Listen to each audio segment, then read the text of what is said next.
Good afternoon, my friends. Today we will talk about how to avoid the training plateau.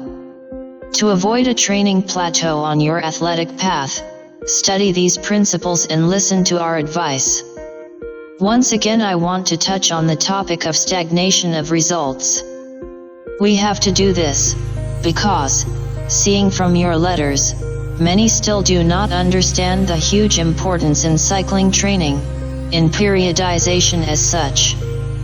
Many people are sure that it is necessary to cycle loads only when the results are up. This is a big mistake that can cost a lot. A plateau in training is a state of the human body in which the growth of certain physical parameters, strength, endurance, speed, flexibility, stops due to muscle adaptation to the load. Also, the training plateau may be associated with overtraining. Firstly, if you have come to a plateau, this is the name of the state when progress stops, then this indicates big problems. And these problems are of a diverse nature. First of all, this is the oppression of the central nervous system, and without the normal functioning of the nervous system, there will be no sense from any actions of the body.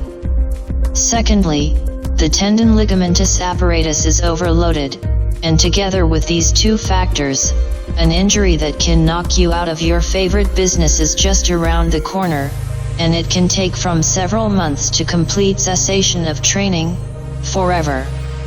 Naturally, the muscular system is overloaded, but what is there to divide? We have brought the whole body into a terrible state with our stupidity and youthful maximalism. Even among my students there are many people who write to me that they understand the meaning of the word periodization, but, friends, it is necessary not to understand, but to apply. I always stick to what I preach, and if you see some of my advice, recommendations, it means that I have passed them through myself several times over 25 years of experience before offering and telling you about them. If you periodize your loads from workout to workout, then the probability that you will reach a plateau or even approach it decreases significantly and practically reduces to zero. Here I ask you to pay special attention that the plateau state and the genetic threshold are two different things that are not related in any way, except for the fact that in the plateau state you will never reach your genetic threshold. After you get out of the beginner category, you should cycle your workouts, which will save you from many problems and allow you to progress constantly. If you are engaged for the sake of strength, then you need to start in periodization cycles from the concepts of heavy, light, and medium training, as well as from bodybuilding, or, if you want, bodybuilding. Whichever you like, the principles of building a cycle will be of use to you, and these are primarily different types of muscle fibers. Everyone knows that for the constant growth of results, you need to adhere to the principle of load progression. In other words, constantly increase the weight of the working projectile, or increase the number of repetitions, or reduce the rest intervals between sets, or the total training time. You see how many ways and opportunities there are for progress, and you need to use them all, but you will not be able to do everything at once. Periodization will just help you adhere to the principle of the progression of loads constantly, while with a linear, constant increase in working weights, you will quickly come to a standstill. Imagine the same bench press. If you constantly add weight to the barbell from workout to workout, then it will really stop very quickly, and the number of repetitions will begin to fall. With the periodization method of training, you will be able to constantly increase the load on the barbell, dumbbells, or simulator, because the same workout will be repeated in 3 to 5 weeks, depending on the construction of your cycle. Example of load periodization. Let's look at a specific example of a periodization spiral for the pectoral muscles. Strength training number 1. Bench press 3 to 3 to 6. Tight grip press 2 to 6 to 4. Inclined bench press 2 to 4 to 6. Rest between sets, from 2 minutes, no failure approaches, at least 1 repetition in reserve, the amplitude of movement is full, working weights up to 95% of the RM. Positive movement is explosive, negative average. Training number 2 for the mass of fast muscle fibers, glycolytic. Inclined bench press 3 to 8 to 12. Bars, 2 to 3 by 10 to 12. Bench press dumbbells, 2 to 8 to 12. Rest between sets, from a minute to a minute and a half, not to failure, plus 1 to 2 repetitions in stock, working weight from 70 to 85% of RM. The manner of movement in the positive phase is average, the descent is slow. The amplitude of the movement is almost complete, but without turning off the working joints at the top of the movement and incomplete lowering at the bottom of the movement.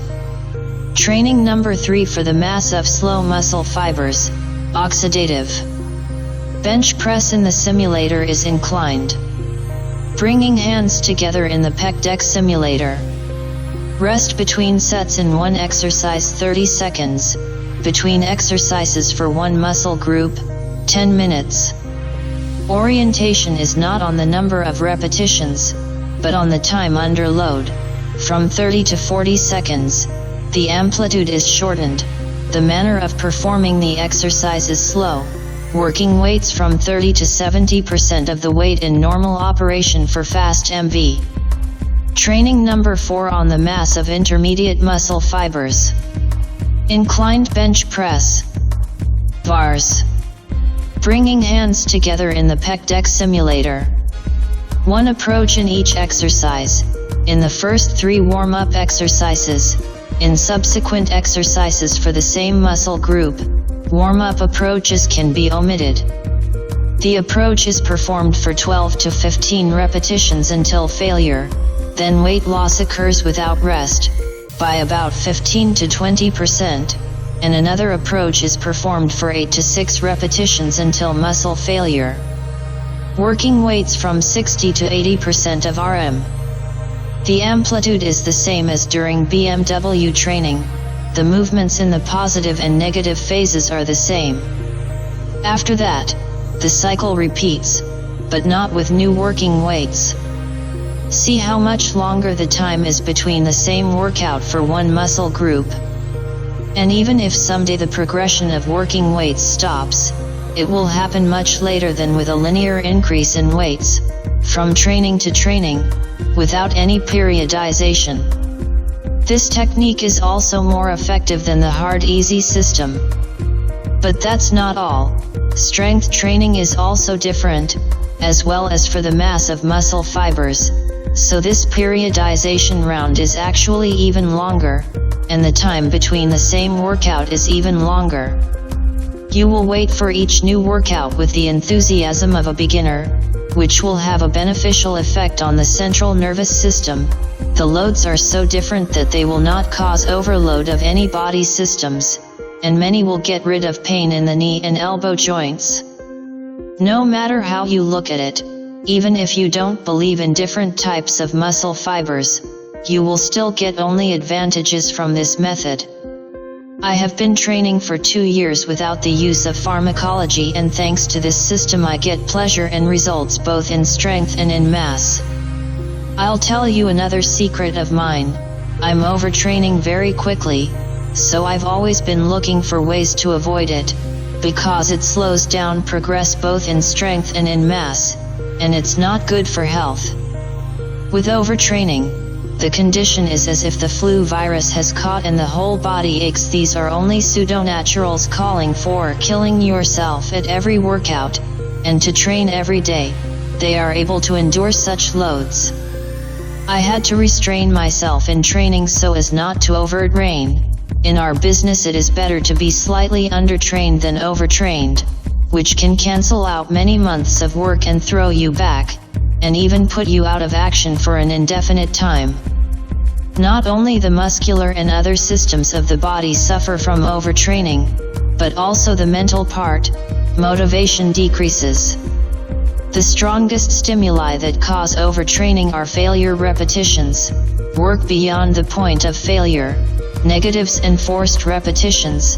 So after training at the PRMV I rest a little more and longer, because after such training I am always on the verge of overtraining, and my many years of experience has taught me not to bring myself to such a state.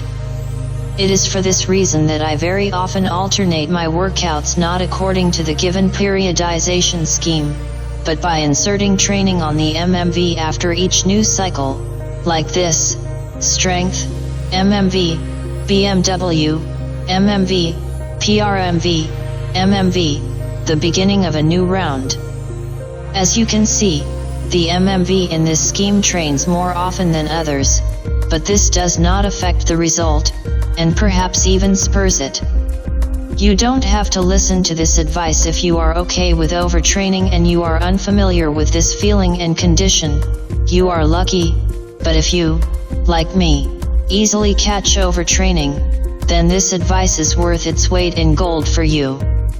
Personally, it helps me not to overload either the central nervous system or the ligamentous tendon and muscle apparatus.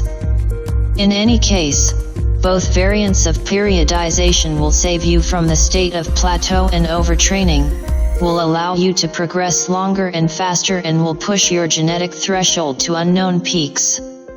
You don't lose anything if you try it out, but the best part is that one turn is enough for you to feel the result. Yes, already at the second identical workout you will feel and see the result, and this is not much time. Try it and post how you liked the system, what it gave you. We will wait, friends. Success and positivity.